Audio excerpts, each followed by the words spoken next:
Chapter 5, Methods Part 4. So here's an example of using stepwise refinement. When printing a check, it is customary to write the check amount both as a number and as a text string. Write a program to turn a number into a text string. Let's break this down. So let's take the dollar part in, say, 274 and come up with a plan.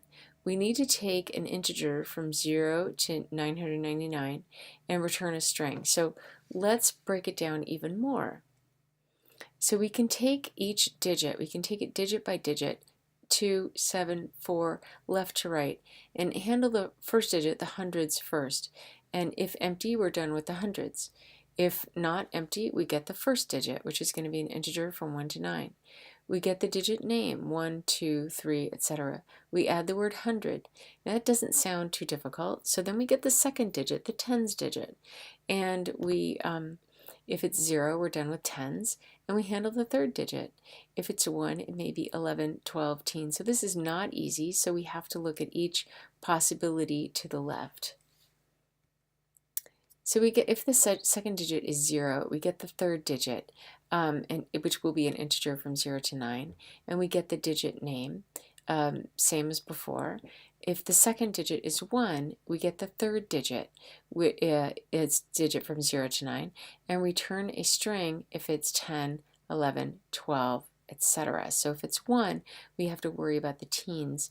If the second digit is a 2 through 9, we're going to start with 20, 30, 40, etc.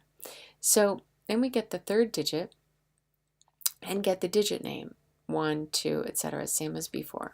So this might be manageable. Let's name the subtasks. We need to get the digit name, we need to get the tens name, and we need to get the teens name. And write the pseudocode. So part equals number, the part that still needs to be converted. Name, we're going to set that to the empty string because we don't know what the name is yet. If the part is greater than or equal to 100, our name is equal to name of hundreds in part, 100. And then remove the hundreds from the part. If the part is greater than or equal to 20, we have to append the tens name part to the name and remove the tens part.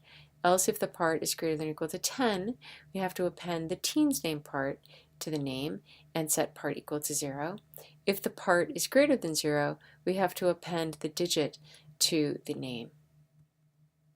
So here's our plan for the methods. We need to decide on a name, the parameters and types, and return type. So if we are coming up with the digit name, we want to return a string. So the return type is going to be string. The method digit name we decided on the previous slide. And what it's going to receive as an argument is an integer, int number. And then it's going to return a string, either the empty string or 1, 2, 3, etc. Our next method will also return a string. It's called tens name, and it will take as a parameter a number, int number. And it's going to return a string, 20, 30, 40, plus the digit from digit name of the third digit, whatever the ones digit is. Finally, string teen name, int number, so this is if we have a value in the teens, it returns a string 10, 11, etc. based on the value of number. Converting that to Java would look like this. Public static string int name, and it does all the work and it returns a string. So int part equals number, so whatever the number was passed as a parameter. String name equals the empty string. If part is greater than or equal to 100, we set name equal to digit name part divided by 100 and add the word 100. And then we say part equals part modulus 10. Now notice we're handling the hundreds first. And then we're going to handle the other values. If part is greater than or equal to 20, name equals name, so we're appending this to our previous hundreds, plus a space, plus tens name, and calling the tens name method, and setting part equal to part modulus 10. If part is greater than or equal to 10, we set name equal name plus a space plus teen part, and then set part equal to 0. If part is greater than 0, we set name equal to name plus the digit name part, and then return name. Here's the digit name. If digit equals 1, return the string 1. If digit equals 2, return the string 2. Note, we don't have else's here because of the return. If it's 1, it's gone.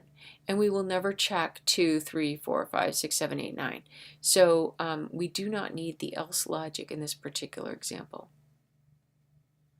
Here's the teen name method. Similarly, we don't need the else part, but if number equals 10, we return 10. If number equals 11, we return 11, and so forth. Here's our tens name method. If number is greater than or equal to 90, we return 90. If number is greater than or equal to 80, return 80, and so forth. Notice that we start with the largest value first. It wouldn't work if we started with 20 first, would it? And you can easily see why.